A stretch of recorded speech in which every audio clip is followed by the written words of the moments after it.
Hi guys, welcome back to my channel. आज का हमारा topic class 12 chapter 3 meeting life challenges से ही है। और आज हम लाइफस्टाइल के बारे में, कोपिंग विद स्ट्रेस के बारे में पढ़ेंगे, जिसमें हम कोपिंग स्ट्रैटेजीज़ भी देखेंगे। पहले लाइफस्टाइल से स्टार्ट कर रहे हैं। इसमें पहले ये बता रखा है कि स्ट्रेस की वजह से लोगों का लाइफस्टाइल, रोज़ का डेली रूटीन जो फॉलो करते हैं वो ख़राब हो जाता है और हेल्दी से अनहेल्दी में चेंज हो जाता है। और वो हेल्थ डैमेजिंग बिहेवियर करने लगते हैं लोग,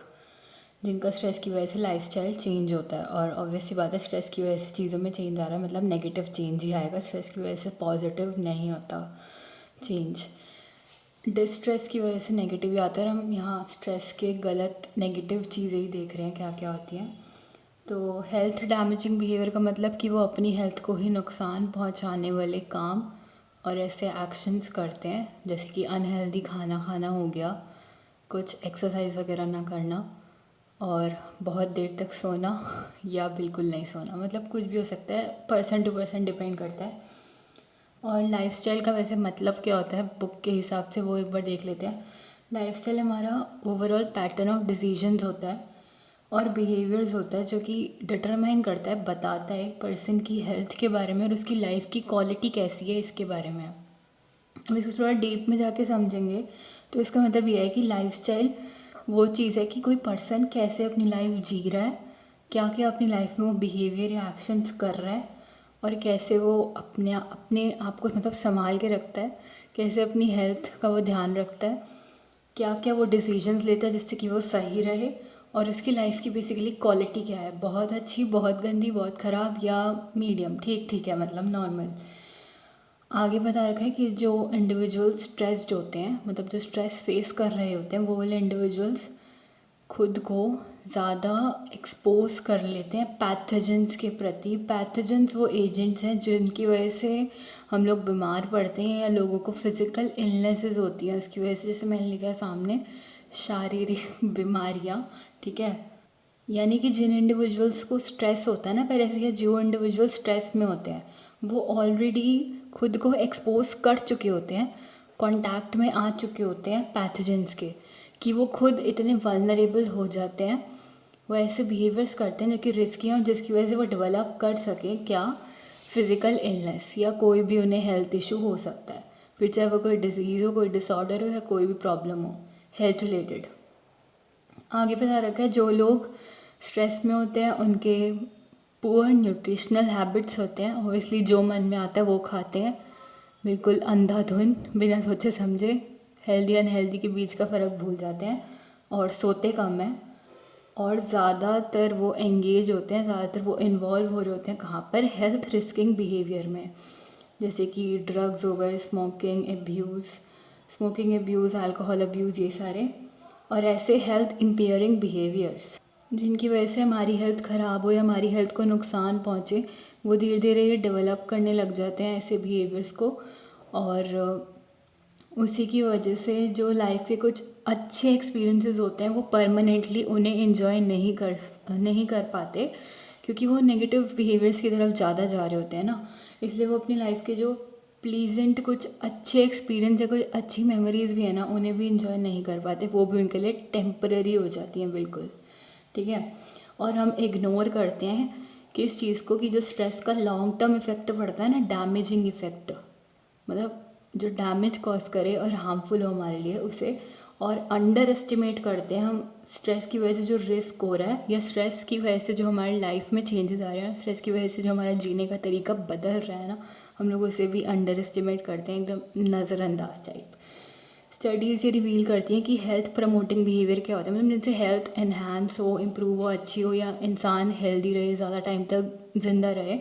ऐसे बिहेवियर्स होते हैं कि जैसे बैलेंस डाइट फॉलो करना पूरा अच्छे से, अपना पूरे 3 टाइम्स मील्स लेना, रेगुलर एक्सरसाइज करना, फैमिली सपोर्ट, मेन चीज़ जो कहीं कहीं किसी किसी को मिलती है और सबको नहीं मिलती, ये चीज़ याद रखना, ये बहुत इंपॉर्टेंट रोल प्ले करता है। एक अच्छी हेल्थ किसी इंसान की है, उसमें बहुत ज़्यादा इंपॉर्टेंट रोल प्ले करता है। अगर तुम्हारे आसपास लोग सपोर्ट करने वाले हैं, मेन फैमिली जहाँ से तुम सबसे ज़्यादा जुड़े हो,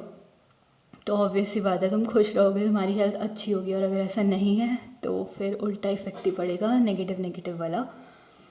और जो लोग जैसे मतलब ऐसा लाइफस्टाइल या ऐसा रोज़ का अपना रूटीन उनका शेड्यूल बना होता है वो फॉलो करते हैं, जिसके अंदर उनकी बैलेंस कम फैट वाली डाइट वो खाते हैं, और रेगुलर उनका एक्सरसाइज रहता है रोज़ का कि करनी है एक्सरसाइज इतनी से इतनी देर रोज़, मिस नहीं करना है, शेड्यूल में आता है हमारे, तो हमें इसे फॉलो करना है। जैसे टू डू लिस्ट लोग बनाते हैं ना कि हमें ये चीज़ें करनी है, तो उनके में ये सारी चीज़ें सबसे पहले मेन प्रायोरिटी में होती हैं। और मतलब जो भी कर रहे हैं हमें बस अपना पॉजिटिव थिंकिंग रखनी है, अच्छा ही सोचना है, तो उनकी हेल्थ और ज़्यादा टाइम तक ज़िंदा रहने की जो वो होती है ना, चांसेस ज़्यादा टाइम तक ज़िंदा रहने के बढ़ जाते हैं, उनकी लॉन्गिविटी हेल्थ इंक्रीज़ होती है और बहुत ज़्यादा इम्प्रूव एनहांस करने लगती है, और वो अच्छे से खुश रहने लगते हैं अपनी हेल्दी बॉडी के साथ, क्योंकि उन्हें कोई फिज़िकल डिजीज़ नहीं होगा ऑब्वियसली, तो वो फिट हैं बिल्कुल और अच्छे से रहेंगे। और जैसे कि अभी मॉडर्न लाइफस्टाइल, मतलब आज का रीसेंट देखा जाए, पुराने ट्रेडिशनल को छोड़ के जो अभी मॉडर्न चल रहा है, जो आज की जनरेशन फॉलो करती है, ठीक है, उसमें जैसे बहुत ज़्यादा भर भर के ठूस के खाना, ड्रिंकिंग तो वही मेन ड्रिंकिंग करना, और तेज़ी से चलने वाली ज़िंदगी अच्छे से, जिसमें बेसिक प्रिंसिपल्स का वॉयलेशन हो रहा है, अच्छे से फॉलो नहीं कर रहे, वॉयलेट कर रहे हैं बेसिक प्रिंसिपल्स को जो कि हेल्थ के हैं, और कुछ में तो कि हम क्या खा रहे हैं, क्या सोच रहे हैं और क्या कर रहे हैं अपनी लाइफ के साथ, ये बिना सोचे समझे चीज़ें करना, ठीक है। तो अगला टॉपिक आ जाता है इसके बाद, कोपिंग विद स्ट्रेस। इसमें बता रखा है कि रिसेंट ईयर्स में ये एक कन्विक्शन बहुत ज़्यादा ग्रो हो रही है, मतलब ऐसा माना जा रहा है कि कैसे हम लोग स्ट्रेस के साथ मतलब कोप करते हैं, ये ज़्यादा ज़रूरी हो जाता है इंस्टेड ऑफ इसके कि जो एक पर्सन स्ट्रेस एक्सपीरियंस कर रहा है ना, वो कैसे इन्फ्लुएंस कर रहा है, कैसे असर डाल रहा है उस पर्सन की हेल्थ पर, उसके दिमागी हेल्थ पर, फिज़िकल हेल्थ पर, मतलब साइकोलॉजिकल वेलबींग पर, उसके सोशल फंक्शनिंग पर, कि वो बाहर के लोगों के साथ कैसे इंटरेक्ट कर रहा है, कैसे मिलजुल रहा है, और उसकी ओवरऑल हेल्थ पर। देन कोपिंग की डिफ़ाइन बता रखी है। कोपिंग एक डायनेमिक सिचुएशन स्पेसिफिक रिएक्शन होता है जो हम लोग स्ट्रेस के प्रति करते हैं, यानी कि सिचुएशन के हिसाब से वैरी करता है, पर्सन के हिसाब से वैरी करता है, और कैसे कौन सा इंसान कब कब किस सिचुएशन के साथ डील कर रहा है, उससे बाहर निकलने के तरीके ढूंढ रहा है, उससे कैसे टैकल कर रहा है, खुद को समझा रहा है उस प्रॉब्लम से बाहर निकलने के लिए, कैसे मतलब उससे कोप कर रहा है। बेसिकली कोपिंग यही होती है। शॉर्ट डिफ़ाइन तो ये है, आगे इसमें बड़ी डिफ़ाइन भी दे रखी है, और जो लाजरस फोकमैन है उन्होंने कोपिंग को अलग तरीके से डिफ़ाइन करा है, वो पहले मैं यहाँ पर 3 जो स्ट्रैटेजीज़ आती हैं उसके बाद बताऊँगी, लाजरस फोकमैन वाली भी। इसमें एक बार देख लेते हैं। Coping is dynamic situation specific reaction to stress या रिस्पॉन्स टू स्ट्रेस, मतलब कौन सी सिचुएशन में जब हमें स्ट्रेस फेस करना पड़ रहा है, या कोई भी सिचुएशन है जहाँ पर हमें स्ट्रेस फेस नहीं भी करना पड़ रहा, वहाँ पर हम कैसे रिएक्ट कर रहे हैं, क्या रिस्पॉन्स कर रहे हैं, और कैसे पेश आ रहे हैं बाकी लोगों के साथ, मतलब बड़े लेवल पे देख रहे हैं, डायनेमिक है, ठीक है। या ऐसा सेट ऑफ कॉन्क्रीट रिस्पॉन्सेज जो कि हम स्ट्रेसफुल सिचुएशंस के प्रति कर रहे हैं या उन इवेंट्स के प्रति कर रहे हैं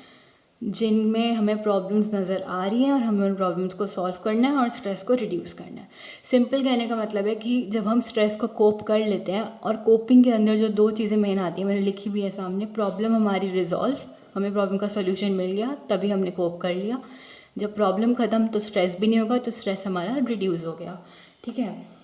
देन आ जाता है कि जिस तरीके से हम लोग स्ट्रेस के साथ कोप करते हैं ना, ये डिपेंड करता है हमारे जो कट्टर सोच होती है ना, रिजिड डीप सीटेड बिलीव्स, जो हम मानते हैं, जो हम सोचते हैं, और जो हमारी वैल्यूज़ और बिलीव्स हैं, और हमारे एक्सपीरियंस के ऊपर भी ये बहुत ज़्यादा बेस्ड होता है कि हमने क्या क्या एक्सपीरियंस करा है, क्या क्या झेला है, उस हिसाब से। जैसे कि एग्जांपल दे रहे हैं कि हम जब ट्रैफिक जाम में फंस जाते हैं तो ऑब्वियस सी बात है, हमें गुस्सा आता है कि सबको जल्दी रहती है कि हमें पहले जाना, और शोर वैसे ही हॉर्न्स का इतना मच रहा होता है, क्योंकि हम उस टाइम ट्रैफिक जाम में जब फंसते हैं, हम एंग्री होते हैं, हम ये बिलीव करते हैं कि ट्रैफिक जल्दी जल्दी आगे बढ़े और सब व्हीकल्स जाएं और ख़त्म हो, मतलब ये शोर भी और ट्रैफिक भी, और खुला हो जाए रोड, हमें जाने का रास्ता मिल जाए। तो स्ट्रेस को मैनेज करने के लिए हमें रीअसेस, दोबारा से समझना पड़ता है उस तरीके को जिससे हम सोचते हैं, जिससे हम लर्न करते हैं स्ट्रेस से डील करने के तरीक़ों को, यानी कि कोपिंग स्ट्रैटेजीज़ को जैसे हम सीखते हैं उससे रीअसेस दोबारा से सोचना पड़ता है अपनी थिंकिंग में और दोबारा से समझने की कोशिश करनी पड़ती है। जो लोग कोप करते हैं ना स्ट्रेस के साथ पुअरली, मतलब गलत तरीके से, या जिन लोगों का इम्पेयर्ड ख़राब इम्यून रिस्पॉन्स होता है, मतलब इम्यून सिस्टम भी वीक है, और नेचुरल किलर सेल्स जिनके बारे में हमने कल पढ़ा था जो कि इम्यून सिस्टम में WBC का पार्ट है, इनकी एक्टिविटीज़ इनकी डिमिनिश्ड होती है, सही तरीके से काम नहीं कर रहे होते, ठीक है। तो वो इंडिविजुअल दिखाते हैं इंडिविजुअल डिफरेंसेस, मतलब कोपिंग स्ट्रैटेजीज़ को यूज़ करने में भी डिफरेंस है दो लोगों के बीच में। लाइक किसी का इम्यून सिस्टम अच्छा है तो वो कोपिंग स्ट्रैटेजीज उस हिसाब से यूज़ करेगा और वैसे वैसे अपनी प्रॉब्लम्स के साथ डील करेगा। किसी का इम्यून सिस्टम वीक है, इतना अच्छा नहीं है, जैसे बता रखा है कि डिमिनिश्ड एक्टिविटी है, अच्छे से काम नहीं कर रहे नेचुरल किलर सेल्स, तो वो स्ट्रेस के साथ उस हिसाब से डील करेगा। और वहाँ पर हम देखेंगे इंडिविजुअल डिफरेंसेस, लोगों में भी अंतर है, हर एक की अपनी यूनिकनेस है एक प्रॉब्लम के साथ डील करने में भी। ये चैप्टर 1 में ही बता रखा है, ठीक है। तो बहुत ज़्यादा मतलब अंतर दिखने लगेगा हमें इंडिविजुअल डिफरेंसेस की वजह से कोपिंग स्ट्रैटेजीज़ में कि लोग कैसे हैंडल करते हैं स्ट्रेसफुल सिचुएशंस को, और इसमें उनका ओवर्ट और कोवर्ट एक्टिविटीज़ दोनों आ जाती हैं। मतलब जो अंदर से वो सोच रहे हैं, उनके दिमाग में जो चल रहा है वो भी, कोवर्ट इनसाइड जो अंदर हो रहा है हमारे, ओवर्ट जो बाहर हम अपने बिहेवियर में दिखा रहे हैं जैसे हम एक्शंस कर रहे हैं। 3 कोपिंग स्ट्रैटेजी आ जाती हैं यहाँ पर, जिनके बारे में पढ़ना, और ये इंपॉर्टेंट है, इनके बारे में पेपर में ही पूछा जा सकता है, क्वेश्चन आ सकता है। कौन सी स्ट्रैटेजीज़ हैं? एंडलर और पार्कर ने दी थी टास्क ओरिएंटेड, इमोशन ओरिएंटेड और अवॉइडेंस ओरिएंटेड। वैसे तो नाम से ही तीनों का मतलब पता लग रहा है, ठीक है। टास्क ओरिएंटेड देखते हैं, इसके अंदर हम पहले इन्फॉर्मेशन कलेक्ट करते हैं अच्छे से स्ट्रेसफुल सिचुएशन के बारे में, कि बेसिकली हम समझते हैं किसी और का प्रॉब्लम है तो सुनते हैं, दिमाग लगाते हैं थोड़ा कि हुआ क्या है, प्रॉब्लम कहाँ आ रही है, स्ट्रेसफुल सिचुएशन, ये जो सिचुएशन है स्ट्रेसफुल कैसे बन गई, यहाँ पे स्ट्रेस आया कैसे, किस वजह से, बेसिकली कॉज या कारण क्या है स्ट्रेस का, हम उसके बारे में इंफॉर्मेशन कलेक्ट करते हैं। और ऑल्टरनेटिव कोर्सेज ऑफ एक्शन, अलग अलग तरीके ढूंढते हैं इस प्रॉब्लम से बाहर निकलने के,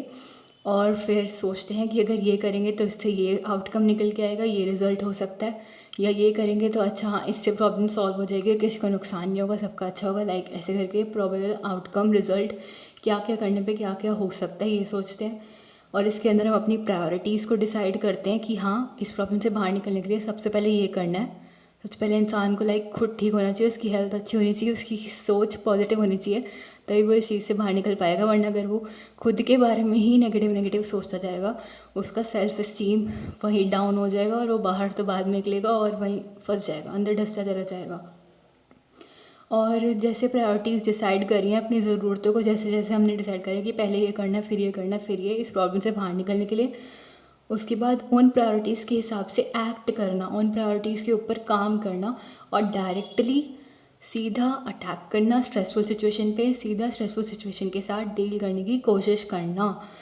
जैसे कि एग्जांपल दे रखा है, अपने टाइम को अच्छे से शेड्यूल करना, टाइम टेबल बनाना और सोचना इस बारे में कि कैसे मैंने इस प्रॉब्लम से रिलेटेड सिमिलर ऐसे प्रॉब्लम सॉल्व कर रखे हैं, क्या उनसे कोई तरीका या सॉल्यूशन मेरे को मिल सकता है, या उनसे मेरी हेल्प हो सकती है थोड़ी उस पुराने एक्सपीरियंस की वजह से इस वाली नई वाली प्रॉब्लम को सॉल्व करने में जो थोड़ी मिलती जुलती है पुरानी प्रॉब्लम से, ठीक है। तो ये था टास्क ओरिएंटेड, मतलब यहाँ पे हमारा काम ये है कि हमें स्ट्रेसफुल सिचुएशन को समझना है और प्रायोरिटीज़ डिसाइड करके उसके ऊपर एक्ट करना और उससे बाहर निकलने की पूरी अपनी जान लगा देंगे, कोशिश करनी है उससे बाहर निकलने की। देन आ जाता है इमोशन ओरिएंटेड, कि हमारे इमोशंस और फीलिंग्स वाला पार्ट क्या चल रहा है। इसमें हमारे एफ़र्ट्स आते हैं अपने होप को मेंटेन करने के लिए। एक जो हम कहते हैं ना, आखिरी उम्मीद भी ज़िंदा रहे तो प्रॉब्लम से बाहर निकल सकते हैं। उम्मीद रखना, विश्वास रखना भगवान पे। तो इसमें अपने होप को मेंटेन करना और अपने इमोशंस को कंट्रोल करना, अपने बस में रखना अपने इमोशंस को, किसी और के ऊपर हावी नहीं होने देना और ना ही खुद के ऊपर हावी होने देना, ठीक है। मतलब ना ही खुद के ऊपर हावी हो तुम्हारे इमोशंस और ना ही तुम्हारे इमोशंस या फीलिंग्स पार्ट जो है उसकी वजह से ना दूसरे को दिक्कत आए। इसके अंदर इन्वॉल्व हो सकते हैं venting feelings of anger and frustration. अब ये बहुत ज़रूरी है, इसमें वही वाली बात आ जाती है कि कहीं का गुस्सा कहीं निकाल रहे हैं, गुस्सा किसी और पे है, उसको बोला नहीं और दूसरी तरफ जाके पूरा इमोशनल आउटबर्स्ट हो गया। मतलब जो इमोशनल बैगेज था अभी तक जो सुन रहे थे, सुनते जा रहे थे, कुछ बोल नहीं रहे थे, तो अब एकदम से बहुत गुस्सा आया और सारा एक साथ वो बाहर निकल गया और वो कहीं और ही निकल गया। ये जिस पर निकालना था उस पर निकल गया। ये बहुत ज़्यादा मतलब रो लिए बहुत घंटों तक जी भर के कि भाई जो अंदर था वो बाहर निकल गया, दुख बाहर निकल गया, ठीक है। और ये भी इसमें एक तो ये कि चलो ठीक है, हमने फीलिंग्स अपनी वेंट आउट कर ली, जो था वो निकल गया बाहर, क्योंकि रोना भी अच्छा होता है कभी कभार। दुखी हो तो रो लो थोड़ा, सही है, ठीक है, मन हल्का हो जाता है। यहाँ वहाँ दुख बता के तो एक ही चीज़ होती है, मजाक बन के रह जाता है एक बहुत बड़ा, मतलब ज़्यादातर यही होता है, सबके केस में नहीं बोल रही। और आगे इसके साथ में दे रखा है, या तो कुछ लोग ऐसे भी करते हैं कि ये डिसाइड करना कि कुछ भी नहीं हो सकता चीज़ों को बदलने के लिए, जो है अब यही रहेगा, प्रॉब्लम आई है, ठीक है, मेरे पे ही आनी थी, मेरे साथ ही ऐसा होना था, मेरे को ही ये फेस करनी थी और मेरे पास इसको सॉल्व करने का कोई तरीका भी नहीं है, तो कुछ हो ही नहीं सकता चीज़ों को बदलने के लिए। एग्ज़ाम्पल, खुद को बताना कि ये असल में मेरे साथ नहीं हो रहा है, इसमें मेरी गलती नहीं है, खुद को समझाना ये मेरे पे ऐसा कुछ ब्लेम नहीं है, मेरे को गिल्ट फील नहीं करना चाहिए, मेरे साथ ऐसा कुछ नहीं हो रहा है, मुझे इसके बारे में चिंता नहीं करनी, इसके बारे में वरी नहीं करना कि मैं इसमें आगे क्या करूँगा और कैसे मतलब जाऊँगा, ठीक है। बेसिकली खुद को हैंडल करना, अंदर से समझाना खुद को। देन तीसरी स्ट्रैटेजी आ जाती है हमारी अवॉइडेंस ओरिएंटेड स्ट्रैटेजी। इसमें नाम से ही पता लग रहा है कि हम डिनाई कर देंगे या मिनिमाइज़ कर देंगे जो सिचुएशन का सीरियसनेस है ना उसको। मतलब लाइक एग्ज़ाम है, अब एग्ज़ाम से पहले टेंशन थोड़ी सी होना ज़रूरी है, वो सबको होती है, लेकिन बिल्कुल टेंशन ना लेना और एकदम ऐसे हवा में उड़ना, अच्छा भाई मेरे को तो सब आता है, मैं पढ़ूंगा ही नहीं, सब कुछ कर रखा है मैंने, टेंशन लेने से तो और दिमाग ख़राब होगा, तो मैं पढ़ता ही नहीं, बस सीधा कल एग्ज़ाम दूंगा। लेकिन एग्ज़ाम के टाइम पे कुछ और ही होता है, ठीक है। मतलब ओवर कॉन्फिडेंस भी नहीं होना चाहिए इंसान को खुद के ऊपर। तो इसमें हम डिनाई करते हैं, एक्सेप्ट नहीं करते सिचुएशन की रियलिटी को, या जो असल में हमारे साथ हो रहा है बुरा उसको मानने को तैयार नहीं होते, उसे डिनाई करते हैं या कम कर देते हैं जो कि स्ट्रेसफुल सिचुएशन आई है उसकी सीरियसनेस को, इन द सेंस उसकी वजह से क्या क्या इफ़ेक्ट हम पर पड़ सकते हैं, क्या क्या उस स्ट्रेसफुल सिचुएशन की वजह से हमें नुकसान हो सकता है, हम इसको नहीं देखते। इसके अंदर ये भी आ सकता है कि हम जानबूझ के, हमें पता है कॉन्शियसली, अनकॉन्शियस नहीं, मतलब अनकॉन्शियसनेस में आके ये नहीं कर रहे, कॉन्शियसली हम पूरे फुल अवेयर हैं, इतनी अवेयरनेस है हमें, इतना हमें पता है जो हम कर रहे हैं, तो हम सोच समझ के जानबूझकर सप्रेस कर देते हैं स्ट्रेसफुल थॉट्स को, जो मतलब गलत विचार या नेगेटिव थिंकिंग थोड़ी आ रही है उसको हम सप्रेस करते हैं, दबा देते हैं और उनको रिप्लेस कर लेते हैं किससे, सेल्फ प्रोटेक्टिव थॉट से, जिससे हमें खुशी मिले या जिससे हमें अच्छा लगे। मतलब लाइक ऐसे करना कि ये सोचना प्रॉब्लम आई भी है, स्ट्रेस आया भी है, हमें फेस करना भी पड़ रहा है, हमें पता भी है हमें फेस करना है और हमें इससे बाहर निकलने का सोल्यूशन सोचना है, पर हम सोल्यूशन सोचने की बजाय और इससे बाहर निकलने का तरीका ढूंढने की बजाय ये कह रहे हैं यार कोई प्रॉब्लम ही नहीं आई, कुछ हुआ ही नहीं मेरे साथ, तो सब कुछ ठीक चल रहा है, सब कुछ अच्छा लग रहा है, मतलब ऐसे एक्ट करना कि कुछ हुआ ही नहीं है। एग्जाम्पल, टीवी देख रहे हैं, हमें कोई फ़र्क नहीं पड़ रहा, अवॉइड कर रहे हैं हम, इग्नोर, हमें कोई फ़र्क नहीं पड़ रहा, दोस्त को फ़ोन कर लिया, चल मूड ख़राब है, ये प्रॉब्लम तो है, अब इसका क्या करें, सोल्यूशन मिल नहीं रहा, दूसरे से बात करके मूड ही सही कर लेते हैं। और दूसरे लोगों के साथ मिलना जुलना या सोशली इंटरेक्ट करना, दिमाग सही होगा, बाहर जाएंगे तो भूल जाओ, इसको अवॉइड करो, कोई प्रॉब्लम आई ही नहीं है, एकदम डिनाई कर दो, मानने को भी तैयार नहीं, उस सिचुएशन को समझने को भी तैयार नहीं। देन आ जाते हैं लाजरस और फोकमैन पे। इन्होंने कोपिंग को ऐसे बताया है कि ये डायनेमिक प्रोसेस नहीं है, ये एक इंडिविजुअल का ट्रेट है, एक इंसान की क्वालिटी है, ठीक है, एक इंसान का करेक्टरिस्टिक है ये, कि कोई इंसान कैसे डील कर रहा है किसी भी स्ट्रेसफुल सिचुएशन के साथ और उससे कैसे बाहर निकलने का तरीका वो ढूंढ रहा है और उससे बाहर वो निकल रहा है। तो इनके हिसाब से कोपिंग एक constantly changing cognitive behavioural efforts हैं जो कि एक इंसान करता है, जिसमें वो 3 चीज़ें मेन है, मास्टर करना, रिड्यूस करना और टॉलरेट करना, मतलब सहना, कम करना और चीज़ों के हिसाब से एक्ट करना, अपने अंदर के और बाहर के डिमांड्स जो कि आ रहे हैं हमारे स्ट्रेसफुल सिचुएशन या इवेंट या स्ट्रेसफुल ट्रांजैक्शन की वजह से, स्ट्रेस की वजह से जो जो चेंजेस, जो जो इफ़ेक्ट्स आए हैं उसकी वजह से खुद को ढालना, उसके हिसाब से खुद को अडेप्ट करवाना उस सिचुएशन में।